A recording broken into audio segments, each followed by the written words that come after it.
The Little Purple Mardi Gras Bead, written by Julie P. Rowley, illustrated by John R. Paquette. Once upon a time, in the city of New Orleans, a little purple bead on a tiny necklace was about to ride on a float in a Mardi Gras parade for the first time. The little purple bead was very excited as he watched all the beads being unpacked and placed on the float. He was also afraid because he had no idea what would happen next. "Excuse me," the little purple bead said as loud as he could to the other beads. "Can anyone tell me what happens during a Mardi Gras parade?" The largest bead on a beautiful strand of polished pearls cleared her throat and said with a soft southern accent, "Mardi Gras means Fat Tuesday in French. It is time to celebrate before Lent begins. There is always a king and a queen of the parade." "Is there a princess too?" asked the little purple bead. "Yes," said the pearl. "The princesses are called maids. There are many decorated floats like the one we're on, plus marching bands and dancing groups." "Wow, this parade sounds like fun!" exclaimed the little purple bead. The other beads began to chuckle. The beautiful pearl asked, "You really don't know anything about parades in New Orleans, do you?" "No," answered the little purple bead. "I'm not sure what to do." The beautiful pearl explained, "Each one of us will be taken off a hook and thrown into the crowd of people shouting, 'Throw me something, mister!' It is very exciting to be caught and worn." Soon, the float started rolling. The parade had begun. The little purple bead peeked around the other beads to get a better view. "Wow," he thought to himself, "those beads look like they're having so much fun." He watched them being tossed high into the air and flying into the crowd's outstretched hands. The little purple bead couldn't wait until he would have a turn too. Soon, all the beads and trinkets were being thrown off the side of the float by the maskers. Hanging next to the beautiful, polished pearl was another strand of beads that blinked purple, green, and gold, the colors of Mardi Gras. On this blinking necklace was a bully bead. The bully bead looked down at the little purple bead and said in a loud, rough voice, "I don't think you need to worry about not knowing what to do. If you are thrown, I don't believe anyone would even try to catch you. You'll probably just fall to the ground and get stepped on. No one wants a plain, ordinary bead like you.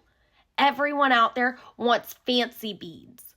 All the cheering people try to catch us when we are thrown." The little purple bead was no longer excited about being in a Mardi Gras parade. He wasn't even afraid anymore. He was only sad. Meanwhile, toward the end of the parade route stood a beautiful little girl dressed as a princess. Everyone around her was having a great time, listening to the music of the marching bands, watching the dancing girls, and catching the colorful beads and trinkets being thrown from the floats. But the little princess hadn't caught any beads. She stood unhappily, watching as the floats passed. The people around the princess tried to share their beads and trinkets with her, but she didn't want any of them. She wanted to catch her own beads. Unfortunately, because the princess was very small, every time she would reach up to catch a pair of beads coming her way, many hands above her would snatch them up first. "I would like to catch even just one pair of beads all by myself. I never catch anything," the beautiful princess cried. Back on the float, the little purple bead realized that the parade was about to end. Unless he was thrown very soon, he would never have a chance to fly in the air and be caught. As tears fell from his eyes, he spotted the little princess in the crowd. "Oh, how I would love to be caught by that beautiful princess," he wished. The bully bead still hung on the float and exclaimed, "It's too late now, buddy. Looks like all of us left behind. We'll have to wait until next year." The little purple bead didn't want to give up, so he kept wishing and wishing that he would be caught by the beautiful princess. The princess kept wishing too. Her mom whispered into her ear, "Stretch out your arms, jump up and down, and scream, 'Throw me something, mister!'" The beautiful princess did what her mom suggested.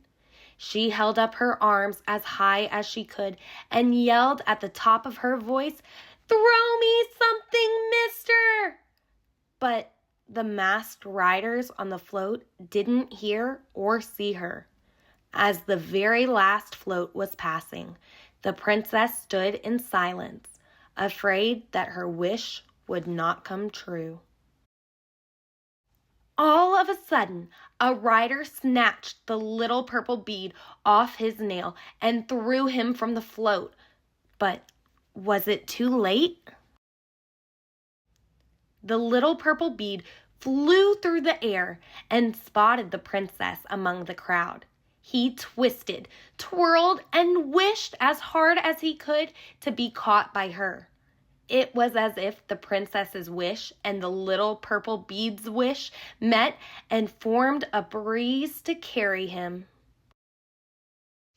As the beautiful princess looked up, the little purple bead magically landed over her head and fell gently around her neck. "Look, everyone," the princess shouted. "I caught my own beautiful beads. This is the prettiest little necklace that I've ever seen." The little purple bead on the necklace was overjoyed, for he was now being worn by someone who loved him. It truly was a happy Mardi Gras. So whenever you catch a tiny strand of little purple beads, remember that it could be a wish coming true. I'm wishing for you.